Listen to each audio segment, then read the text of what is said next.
पढ़ा था। आज हम इसके प्रश्नों के उत्तर पर चर्चा करेंगे।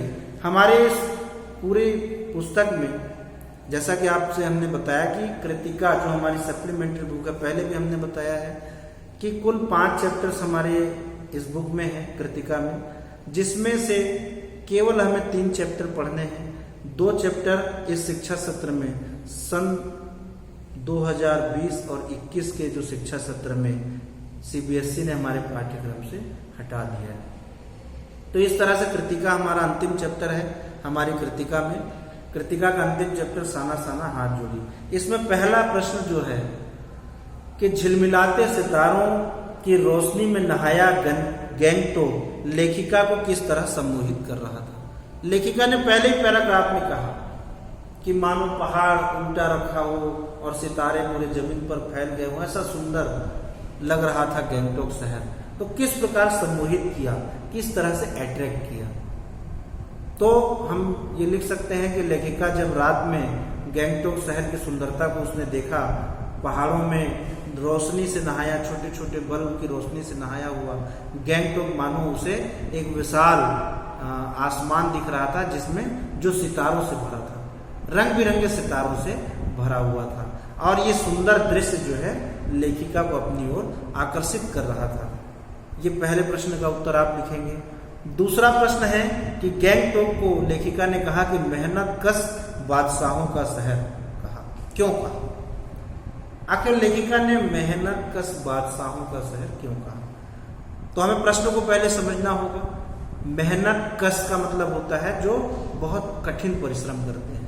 मेहनती जो लोग होते हैं, श्रम वीर जो होते हैं, उन्हें मेहनत कश कहा जाता है। और कठिन परिश्रम करने वालों को मेहनत कश कहा जाता है। और मेहनत कश का बादशाह अर्थात जो श्रम करने वाले लोग हैं, श्रमिक लोग हैं, उनके जो बादशाह हैं, बादशाह माने राजा, जो सबसे बड़ा होता है मेहनत करने वालों में भी जो सबसे कठिन परिश्रम करने वाले लोग हैं, वो गैंगटोक में रहते हैं। गैंगटोक का मतलब वो पूरा पहाड़ी क्षेत्र है लेखिका के लिए। तो इस प्रश्न का सीधा सीधा उत्तर आप ये लिखेंगे कि चूंकि गैंगटोक बहुत ऊंची पहाड़ियों पर बसा हुआ शहर है और पूरा वो सिक्किम है, वहाँ पर पहाड़ी जीवन बड़ा कठिन है और उस कठिन जीवन में बड़ा कठिन परिश्रम वहाँ के लोग जीवन के लिए करते हैं। इसलिए लेखिका ने सिक्किम को मेहनत कश बादशाहों का शहर कहा, क्योंकि पहाड़ों का जीवन आसान नहीं है। मैदानी जीवन से ज़्यादा कठिन पहाड़ों का जीवन होता है। इसके बाद तीसरा प्रश्न है कि कभी कभी श्वेत पताकाएं और कभी कभी रंगीन पताकाओं का फहराना अलग अलग अवसरों की ओर संकेत करता है।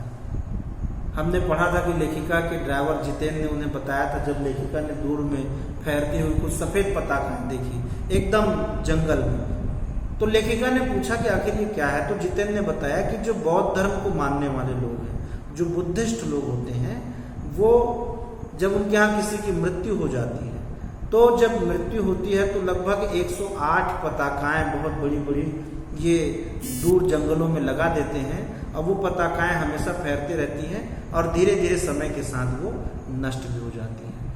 ऐसा वो अपने उस करीबी की आत्मा की शांति के लिए एक प्रार्थना स्वरूप ये काम करता है। और बुद्धिस्ट लोग जो हैं, जब उनके यहाँ कोई खुशी का अवसर होता है, कोई शुभ अवसर होता है, तब भी वो पताकाएं फहराते हैं। उस समय वो सफ़ेद पताकाएं ना फहरा के कुछ रंगीन पताकाएं एक निश्चित क्रम में, एक निश्चित गिनती में लगा देते हैं और वो भी समय के साथ अपने फिर उतारा नहीं जाता उन पताकाओं को। तो बुद्धिस्ट लोग जब दुख का अवसर होता है, किसी की मृत्यु हो जाती है, तो श्वेत पताकाएं फहराते हैं। और जब कोई शुभ अवसर पर भी अपनी खुशियों को प्रकट करने के लिए, ईश्वर को धन्यवाद देने के लिए, ये सभी बुद्धिस्ट जो होते हैं वे कुछ रंगीन पताकाएं इस तरह से मैदानों पर लगा देते हैं। अगला चौथा प्रश्न है कि जितेंद्र नार्गे ने लेखिका को सिक्किम की प्रकृति, वहाँ की भौगोलिक स्थिति और जनजीवन के बारे में महत्वपूर्ण जानकारी दी। ये लिखिए। तो जितेंद्र ने लेखिका को बहुत सारी बातें बताई कि किस प्रकार से सिक्किम का जहाँ पर विलय हुआ भारत में, तो भारत उसके बाद सिक्किम का किस प्रकार से विकास हुआ, किस अफसर ने इसके लिए पहल की, इसकी भी जानकारी दी। लुत्तुयांग और उसके बाद खटाओ, युमथांग, इस तरह की पहाड़ियों के बारे में, उन जगहों के बारे में भी लेखिका को जानकारी दी। बौद्ध धर्म के बारे में, वहाँ बुद्धिस्ट लोग ज़्यादा रहते हैं, उनके जीवन के बारे में भी बताया। नेपाली भाषा के बारे में भी बताया। इस प्रकार से जितेंद्र नार्गे ने उस पूरे पहाड़ की भौगोलिक संरचना को भी बताया, वहाँ की संस्कृति के बारे में भी बताया और वहाँ पर कितना जीवन कठिन है इसके बारे में भी बताया। तो बहुत सारी जानकारी लेखिका को अपने इस भ्रमण से हुई। इसी के आधार पर इसीलिए कहा जाता है कि यात्राएं करनी चाहिए। मनुष्य केवल मनोरंजन के लिए यात्राएं नहीं करता, यात्राओं का एक निश्चित उद्देश्य होता है। तीर्थाटन से बहुत जगह बाहर जाकर के ले मनुष्य जो है न केवल उसका मन बदलता है, बहुत सारी नई नई जानकारियां भी उससे होती हैं। संस्कृतियों का आदान प्रदान होता है, भाषाओं का आदान प्रदान होता है, ज्ञान का आदान प्रदान होता है, साथ ही साथ भौगोलिक संरचनाओं का भी ज्ञान होता है।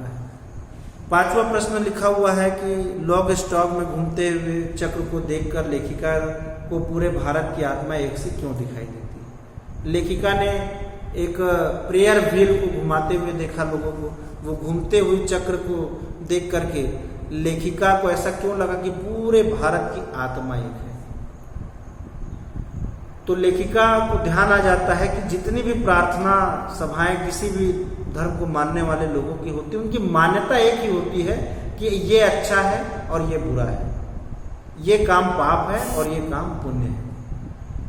जितेंद्र नार्गे ने बताया कि इस प्रेयर व्हील को घुमाने से लोगों के पाप कम हो जाते हैं और ईश्वर प्रसन्न होता है। तो लेखिका को ध्यान में आया कि मैदानी क्षेत्रों में भी लोग मंदिरों में जाकर और अपने प्रार्थना सभाओं में जाकर घंटी बजाते हैं, उनकी भी यही मान्यता है कि ईश्वर खुश होंगे, वहाँ प्रार्थना सभाओं में जाना चाहिए, इससे उनका पुण्य बढ़ेगा, पाप की हानि होगी।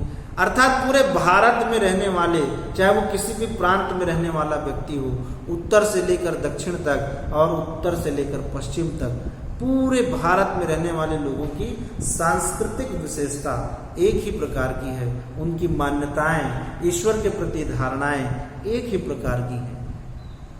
अगला प्रश्न है कि जितेंद्र नार्गे की गाइड की भूमिका के बारे में विचार करते हुए बताइए, लिखिए कि एक कुशल गाइड में कौन कौन से गुण होने चाहिए।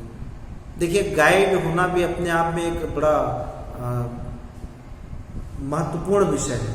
एक बहुत ही जानकार व्यक्ति ही गाइड बन सकता है।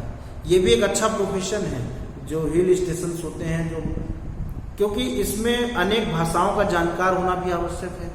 इसके लिए बहुत ज़्यादा ज्ञान की आवश्यकता और अनुभव की आवश्यकता पड़ती है। साथ ही साथ एक व्यक्तित्व चाहिए, परिपूर्ण व्यक्तित्व चाहिए, अच्छी भाषा में बोलने वाला व्यक्ति चाहिए, बहुत सारे ज्ञान को रखने वाला व्यक्ति चाहिए।